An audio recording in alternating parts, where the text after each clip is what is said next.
এই ছেলেটি আর সুন্দরী মেয়েটি একটি লিফটের ভেতর আটকে যায়। সেখান থেকে জমে ওঠে মিষ্টি প্রেমের গল্প। কিন্তু তার পরিণতি কি ভালো হবে? এমনই সাসপেন্স তৈরি করা তেলুগু মুভি পপকর্ন। মুভির শুরুতেই এই গল্পের নায়ক পবন এবং নায়িকা সমীরাকে দেখা যায়, যারা একটা শপিং মলের লিফটে আটকে পড়েছে। লিফটের ভেতরে প্রচন্ড ধোঁয়া। মনে হচ্ছে এখানে কিছুক্ষণ আগেই কেউ জন্মদিন সেলিব্রেট করছিল। ধোঁয়ার কারণে সমীরার শ্বাস নিতে কষ্ট হচ্ছে আর পবন বারবার দরজা ধাক্কাচ্ছে, কিন্তু বাইরে থেকে কেউ তাদের সাহায্য করতে আসছে না। এমন সংকটময় মুহূর্তে পবন সমীরাকে সান্ত্বনা দিয়ে বলে, আমি তোমাকে মরতে দেব না। তাদের এমন বন্ডিং দেখে মনে হয় তারা হয়তো প্রেমিক প্রেমিকা, কিন্তু 18 ঘন্টা আগেও তারা একে অপরকে চিনত না। তাহলে কিভাবে আর কেনই বা তারা এই লিফটে এলো? এই উত্তর জানতে আমরা 21 ঘন্টা আগের ঘটনায় ফিরে যাই। সমীরা নিজের ডেইলি ওয়ার্কআউট করছিল। সে তার সৌন্দর্য নিয়ে সে খুবই খুশি, তাই আয়নার সামনে নিজেকে অনেকক্ষণ ধরে দেখে। মেয়েটা অনেক আত্মবিশ্বাসী। তার মাও হেসে হেসে বলে, আমি নিজেকে পৃথিবীর সবচেয়ে সুন্দরী মেয়ে ভাবতাম, কিন্তু এখন বুঝতে পারছি যে আমার মেয়ে আমার চেয়েও বেশি সুন্দর। সমীরা বলে, কিন্তু আমার এই সুন্দর জীবন তো তোমার কারণে কাটাতে পারছি। তুমি আমার জীবনকে প্রতিদিন বাঁচিয়ে দিচ্ছ। আসলে সমীরার শ্বাসকষ্টজনিত গুরুতর অ্যাজমার সমস্যা আছে।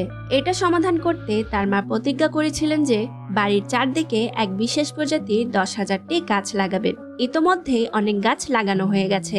আগামীকাল সমীরার জন্মদিন, তাই সে শপিং এ বের হয়। যাওয়ার সময় তার মা তাকে মনে করিয়ে দেয়, তোমার ইনহেলার রিফিল করে নিতে ভুলো না। সমীরার শ্বাসকষ্টের জন্য ইনহেলার ব্যবহার করতে হয়। এরপর সমীরা একটি অটোতে ওঠে। অটোর পিছনে অভিনেতা মহেশ বাবুর পোস্টার লাগানো ছিল। অন্যদিকে গল্পের নায়ক পবন তার বন্ধুদের সঙ্গে বসে গিটার বাজিয়ে গান গাইছিল।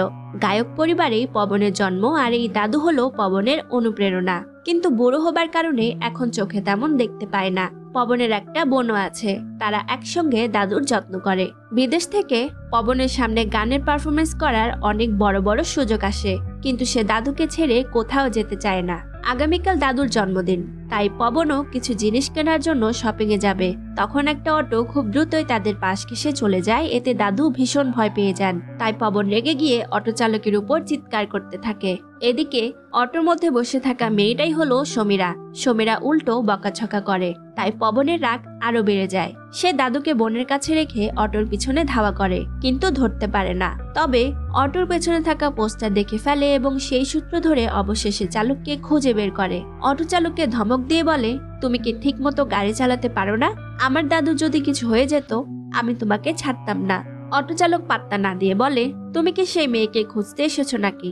আর আমি তো মহেশ বাবুর ফ্যান, যেভাবে খুশি গাড়ি চালাবো। তাই পবন বলে, মহেশ বাবু যদি জানতে পারে তাহলে তিনি তোর অবস্থা খারাপ করে দিত। সামনে থেকে সাবধানে গাড়ি চালাবি। তো এরপর পবন মলে গিয়ে শপিং করতে থাকে। অপরদিকে সমীরাও সেই একই শপিং মলে যেয়ে সেলফি তোলা শুরু করে। সে একটি পেঙ্গুইন আকৃতির ডাস্টবিনের সাথেও সেলফি তুলতে চায়, কিন্তু ওখানকার এক কর্মী নার্ভাস হয়ে সমীরাকে দেখছিল, কারণ ওই ডাস্টবিনের মধ্যে একটা টাইম বম সেট করা ছিল। সমীরা সেখান থেকে চলে যায় আর শপিং করতে শুরু করে। তখনই পবন তাকে দেখতে পেয়ে তার পিছু নিতে শুরু করে। সমীরা নিজে শপিং করে জিনিসপত্রগুলো নিয়ে লিফটের ভিতর ঢুকে, কিন্তু সে ইনহেলার রিফিল করতে ভুলে গেছে, তাই সে বাইরে যেতে চায়। কিন্তু ততক্ষণে পবন লিফটে ঢুকে পড়ে। এরপর লিফটের দরজা বন্ধ হয়ে যায়। সমীরার 2 হাতে জিনিসপত্র ছিল, তাই সে পবনকে অনুরোধ করে, প্লিজ ওপেন বাটনটা চাপো, আমাকে বের হতে হবে। কিন্তু পবন উল্টো বেসমেন্টের বাটন চাপ দেয়। এতে সমীরা রেগে গিয়ে বলে, তুমি এটা কি করলে? পবন কোনো উত্তর না দিয়ে হঠাৎ সমীরাকে একটা চড় মেরে বসে। সমীরা আশ্চর্য হয়ে তার হাতের জিনিস ফেলে দিয়ে বলে, তুমি কে আর আমাকে মারলে কেন? তারপরই হঠাৎ একটা বিকট বিস্ফোরণের শব্দ হয়। লিফট প্রচন্ডভাবে কেঁপে ওঠে। লিফটের চেইন ছিঁড়ে গেল, সেটা সোজা বেসমেন্টে পড়ে যায়। বিস্ফোরণের কারণে শপিং মলের পাওয়ার সাপ্লাইও বন্ধ হয়ে যায়। মানুষজন আতঙ্কিত হয়ে এদিক সেদিক দৌড়াতে শুরু করে। লিফটের ভেতরে শুধু একটা লাইটে কিছুটা আলো জ্বলছিল, আর চারদিক ছিল ঘোর অন্ধকার। পবন সমীরার দিকে তাকিয়ে প্রশ্ন করে, আমি তো শুধু তোমাকে একটা চড় মারলাম, আর এতেই লিফটটা বন্ধ হয়ে গেল। তোমার কাছে কি কোনো সুপার পাওয়ার আছে নাকি? সে যাই হোক, তুমি আমাকে মারলে কেন সেটা আগে বলো। আমি তো শুধু তোমার ভুলের শাস্তি দিয়েছি। তা শুনে সমীরা আরো রেগে যায়। কোন ভুলের শাস্তি? আমি তো তোমাকে প্রথমবার দেখলাম। তবে কিছুক্ষণ পর তারা বুঝতে পারে এই মুহূর্তে তর্ক করার চেয়ে লিফট থেকে বের হওয়াটা বেশি জরুরি। দুজন মিলে লিফটের দরজা জোরে ধাক্কাতে শুরু করে, কিন্তু বাইরে থেকে কোনো সাড়া মেলে না। এরপর পুলিশ এসে শপিং মলের নিয়ন্ত্রণ নিয়ে সব জায়গায় চেক করা শুরু করে। আর মলের সিকিউরিটি লিফট চেক করতে যাওয়ার সময় এক পুলিশ অফিসার বলে তুমি নিচে যাও, আমি লিফট চেক করতে যাব। এবার চেক করতে নিলে আরেক সিনিয়র অফিসার কল দিয়ে নিচতলায় যেতে বলে, তাই সেও নিচে চলে যায়। এদিকে লিফটের ভেতরে মোবাইল সিগন্যালও কাজ করছিল না।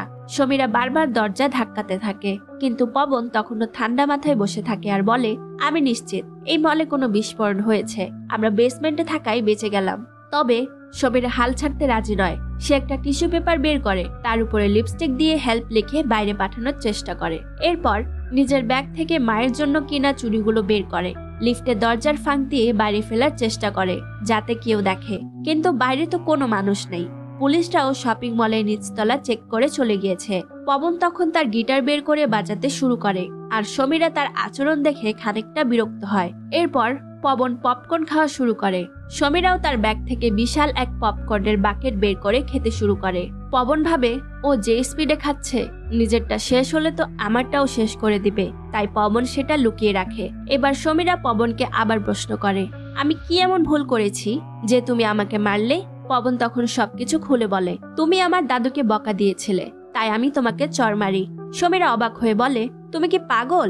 আমি তোমার দাদুকে নয়, ওই অটো চালককে বকা দিয়েছিলাম, কারণ সে অনেক দ্রুত গাড়ি চালাচ্ছিল। আর তোমার দাদুর সাথে যেই মেয়েটি ছিল, আমি তো তার কাছে অটো চালকের জন্য ক্ষমা চেয়েছিলাম। পবন কিছুক্ষণ চুপ করে থাকে এবং ভাবে, দিদি আমাকে কিছু বলেনি কেন? এরপর সে নিজের ভুল স্বীকার করে সমীরার কাছে ক্ষমা চায়। এদিকে সমীরা লিফটের দরজায় বারবার ধাক্কাতে থাকে আর বলে, আমার খুব তাড়াতাড়ি বাথরুমে যাওয়া দরকার। লিফটে ওঠার আগে আমি টানা 4-5 গ্লাস জুস খেয়েছিলাম। পবন তখন তার সাথে মজা করে বলে, ওহো, তাহলে এই পেপসিটাও খেয়ে নাও, খুব মজা লাগবে। তারপর সে সিরিয়াস হয়ে বলে, আমি দাদুর জন্য কিছু অ্যাডাল্ট ডাইপার কিনেছি, চাইলে তুমি এটা ব্যবহার করতে পারো। সমীরা অবাক হয়, আমি এখানে কিভাবে ডাইপার পরবো? পবন তখন পিছে ফিরে দাঁড়িয়ে পড়ে আর সমীরা ডাইপারটি পরে নেয়।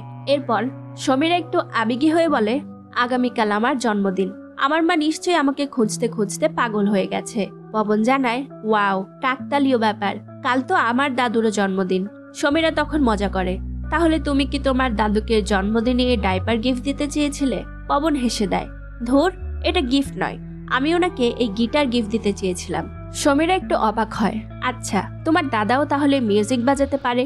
পবন জানায়, আমার দাদা তো বড় মাপের মিউজিশিয়ান। এরপর সমীরা একটা অ্যাকুয়ারিয়াম ফিশ বের করে। তার মা বলেছিল একটা অ্যাকুয়ারিয়াম ফিশ কিনে আনতে।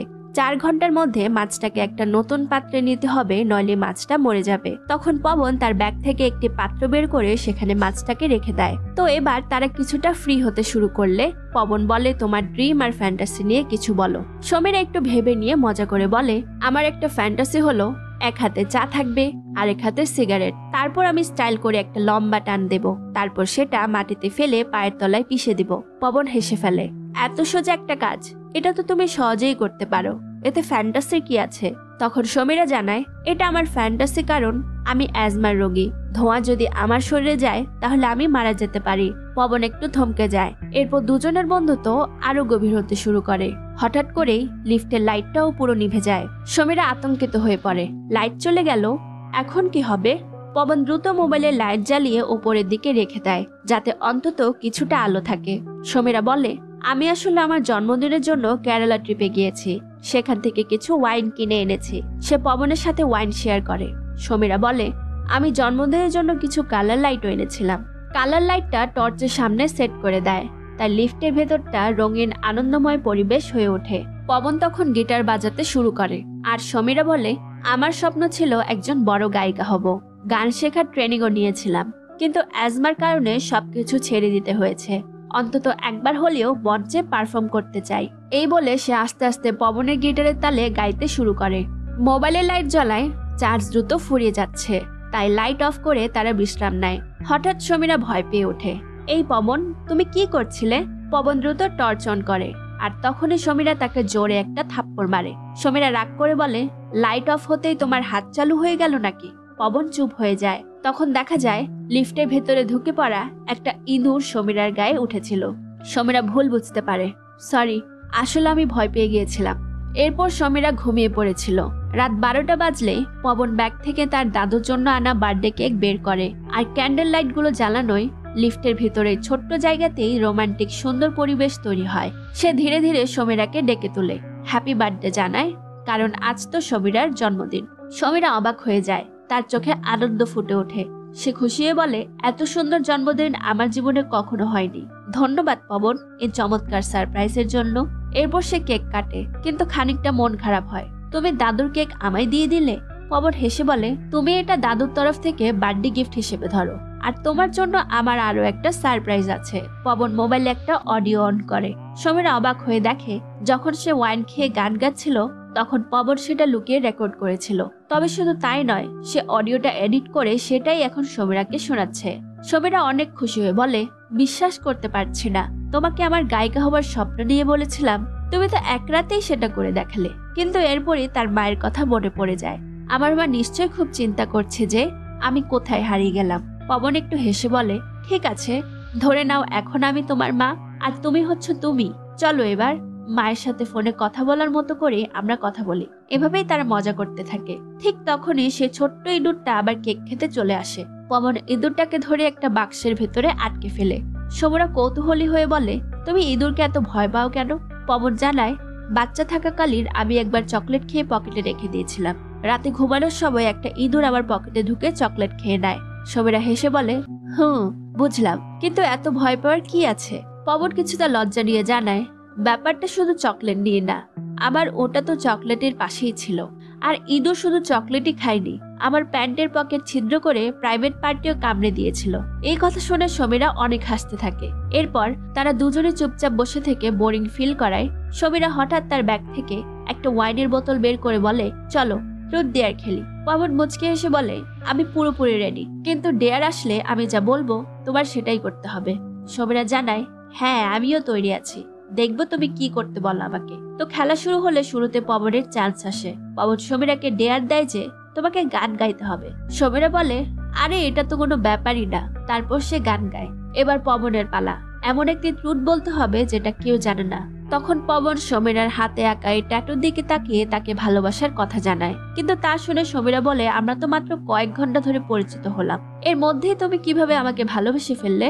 এবার পবন তাকে সত্যিটা জানায় যে আমি গত 3 মাস ধরে তোমাকে চিনি। তখন পবনের কথাতে কাহিনীর ফ্ল্যাশব্যাকে দেখা যায় সমীরা একটি অডিশনে গিয়েছিল। সেখানে অনেক বিখ্যাত সিঙ্গারের ছবি ঝুলছিল। সে ভাবে একদিন আমারও ছবি এখানে থাকবে। অডিশন শুরু হলে সে তার অ্যাজমার কারণে গানের গাওয়ার সময় ঠিকভাবে শ্বাস নিতে পারেনি, তাই সে কাঁদতে থাকে। তখন এক বৃদ্ধ বিচারক তাকে সান্ত্বনা দিয়ে বলে, তোমার মধ্যে প্রচুর ট্যালেন্ট আছে, তুমি আরো ট্রেনিং করে অডিশন দিলে নিশ্চয়ই পারবে। অডিশনের এই বিচারকই ছিল পবনের মিউজিশিয়ান দাদু। এরপর সমীরা অডিশন থেকে বের হয়ে সে সিঙ্গারদের ছবির মাঝে নিজের একটি ছোট ছবি টানিয়ে দেয়, কারণ সে বিশ্বাস করত একদিন অবশ্যই সে বড় সিঙ্গার হবে। সেখানেই পবন সমীরাকে পিছন থেকে দেয়ালে ছবি টানাতে দেখছিল, কিন্তু সে সমীরার হাতে আঁকা ট্যাটুটাই শুধু দেখতে পেয়েছিল, সমীরার ফেস দেখতে পায়নি। এরপর সে দেয়াল থেকে সমীরার ছবিটি নিয়ে দেখছিল। আর রিসেপশনে যে এই মেয়েটির ব্যাপারে জানতে চাইলে রিসেপশন থেকে কোনো ডিটেল জানতে পারেনি। কিন্তু সেদিন সমীরার এই হার না মানা মনোভাব পবনকে আকৃষ্ট করে। তাই আজ সমীরার হাতে সে ট্যাটু দেখে পবন চিনতে পারে সমীরাই হলো সেই মেয়েটি। সে কারণেই পবন তাকে প্রপোজ করে। সমীরা যদিও ইমপ্রেসড হয়েছিল, কিন্তু সে জানায়, পবন আমিও অনুভব করা শুরু করেছি তোমার মতোই একটা মানুষ আমি চাই, যার সাথে আমার ভবিষ্যৎ জীবনটা কাটিয়ে দেব। কিন্তু এর মানে এই নয় যে আমি তোমাকে ভালোবাসি, তাই এখনই আমি তোমাকে শিওর দিয়ে কিছু বলতে পারবো না। পবন সমীরার কথা বুঝতে পারে আর তাদের কথা চালিয়ে যায়। হঠাৎ করে কেকের উপরে রাখা জ্বলন্ত মোমগুলো পড়ে গিয়ে আগুন লেগে গেল। লিফটের ভেতরটা আগুনের ধোঁয়ায় আচ্ছন্ন হয়ে যায়। সমীরার আগে থেকে শ্বাসকষ্ট থাকার কারণে তার শ্বাস নিতে কষ্ট হচ্ছিল। পবন দ্রুতই যে লিফটের এক্সস্ট ফ্যান খুলতে চায়, কিন্তু সেটা খোলা যাচ্ছে না। সমীরার অবস্থা আরো খারাপ হতে থাকে। এখন তার ইনহেল দিয়ে শ্বাস নেওয়া জরুরি। সে কাঁপা গলায় বলে, আমার মা মনে করে দিয়েছিল, কিন্তু আমি ইনহেলার রিফিল করতে ভুলে গেছি। পবন এবার পুরোপুরি আতঙ্কিত হয়ে পড়ে। সে লিফটের দরজায় প্রচন্ড জোরে ধাক্কাতে থাকে, চিৎকার করে সাহায্য চায়। তারপর সে লিফটের উপরে ফ্যান খুলে বাইরে বের হতে চেষ্টা করে, কিন্তু তার হাত কেটে যায়। হাতে গভীর ক্ষত হয়ে সমীরার শরীরে পবনের রক্তের ফোঁটা ঝরে পড়ে। তারপর পবন সমীরাকে বুকে নিয়ে কাঁদতে থাকে। এমন খারাপ সময়ে পবন পা পিছলে তার ব্যাগে যেয়ে লাগে। ব্যাগে থাকা পানির পাত্রটি পড়ে যায়। তার পাত্রে রাখা অ্যাকুয়ারিয়াম ফিশটিও পানির অভাবে ছটফট করতে থাকে। পবন কোনো মতে চেষ্টা করে পড়ে যাওয়া পানি তুলে মাছটিকে সেখানে রাখে। অল্প পানিতে মাছটিরও সমস্যা হতে শুরু করে। এদিকে সমীরার শ্বাস প্রায় বন্ধ হয়ে যাওয়ার অবস্থা হয়। হঠাৎ পবনের মাথায় একটা আইডিয়া আসে। সে তার ফোন বের করে ভিডিও রেকর্ড করতে শুরু করে। ভিডিওতে বলে, এই লিফটে একজন শ্বাসকষ্টের রোগী আটকে আছে, আমাদের ইনহেলার লাগবে, দয়া করে কি সাহায্য করুন আর আমাদের উদ্ধার করুন। ভিডিওটি সে দ্রুত সোশ্যাল মিডিয়ায় আপলোড করতে চায়, কিন্তু লিফটের ভেতরে কোনো সিগন্যাল নেই। তখন পবনের মনে পড়ে যে একটা ইঁদুরকে সে বাক্সে আটকে রেখেছিল। এবার তার মাথায় একটা প্ল্যান আসে।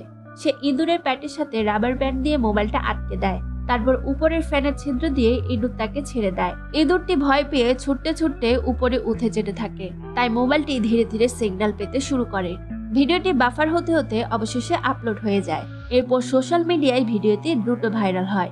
অনেকেই ভিডিওটি দেখে ইনহেলার নিয়ে শপিং মলের দিকে ছুটে আসে। সমীরার মা তখন পুলিশ স্টেশনে গিয়ে অভিযোগ করছিল। ইন্সপেক্টর তাকে ভিডিওটি দেখায়, তা দেখেই তিনি জানান, আরে এটাই তো আমার মেয়ে। তৎক্ষণাৎ পুলিশ ও অ্যাম্বুলেন্স শপিং মলের দিকে ছুটে যায়। রেস্কিউ টিম লিফট খুলতেই পবন সমীরাকে কোলে তুলে বের করে আনে, কিন্তু এতক্ষণে সমীরার শরীরের নড়াচড়া বন্ধ হয়ে গিয়েছে। পবন কান্নায় ভেঙে পড়ে। তখন সমীরার মা এসে মেয়েকে জাগিয়ে তোলার চেষ্টা করে, কিন্তু সমীরার থেকে কোনো রিয়েকশন পাওয়া যাচ্ছিল না। এই মুহূর্তটা এতটাই ইমোশনাল যে চারপাশে সবাই স্তব্ধ হয়েছিল। সমীরাকে যখন তার মা বুকে জড়িয়ে কাঁদতে থাকে, তখন হঠাৎ সমীরার শ্বাস বের হয়ে আসে। তারপর অ্যাম্বুলেন্স এসে তাকে দ্রুত অক্সিজেন দেয়, আর পবনকেও একজন পানির বোতল দেয়। তখন পবনের মনে পড়ে লিফটের ভেতরে থাকা মাছটার কথা। সে দৌড়ে গিয়ে পানি ভরে মাছটাকে আবার জীবিত করার চেষ্টা করলে অবশেষে মাছটাও ধীরে ধীরে নড়তে শুরু করে। কিছুক্ষণ পর সমীরার জ্ঞান ফিরে আসে। তাকে ফিরে পাওয়ায় তার মা কাঁদতে থাকে। এরপর সমীরা পবনকে খুঁজতে থাকে, আর সে বুঝতে পারে যখন তার শ্বাস বন্ধ হয়ে আসছিল তখন পবন তাকে বাঁচাতে কত কি না করেছে। পবনের হাত কেটে রক্ত বের হবার পরেও সে থেমেছিল না। সে কোনোভাবেই হোক সমীরাকে বাঁচাতে চেষ্টা করেছে। এসব ভেবে সমীরা অনেক ইমোশনাল হয়ে যায়। তাই পবনকে দেখতে পেয়ে সে ছুটে গিয়ে তাকে জড়িয়ে ধরে আর বলে, পবন, আমি বুঝতে পেরেছি, আমার মনে তোমার জন্য অনুভূতি জেগেছে। তো এবার তারা বাড়ি ফেরার সময় সমীরা বলে, আমি তোমাকে মেসেজ দিব, ওকে? পবনও খুশি হয়ে বলে, আমি তোমার মেসেজের অপেক্ষায় থাকবো। হঠাৎ পবন বুঝতে পারে মোবাইলটা তার কাছে নেই। মোবাইল তো সে ইঁদুরের পিঠে বাঁধা ছিল। ঠিক তখনই সেই ইঁদুরকে ড্রেনের কাছে দেখা যায়। পবন ইঁদুরটাকে ধরার চেষ্টা করে, কিন্তু ইঁদুরটা মোবাইল সহ ড্রেনের মধ্যে ঢুকে যায়। বেচারা পবন তার ফোনটা হারিয়ে ফেললো। এর সাথে মুভির গল্পটি শেষ হলো। তো বন্ধুরা, কাহিনীটা কেমন লাগলো কমেন্টে জানিয়ে দাও, আর ভিডিওতে লাইক দিয়ে সাবস্ক্রাইব করে ফেলো যেন নিয়মিত এমন মজাদার কাহিনী সবার আগে তোমার কাছে পৌঁছে যায়। সাথে থাকার জন্য অনেক ধন্যবাদ। পরবর্তী ভিডিওতে দেখা হবে। আপাতত বিদায়।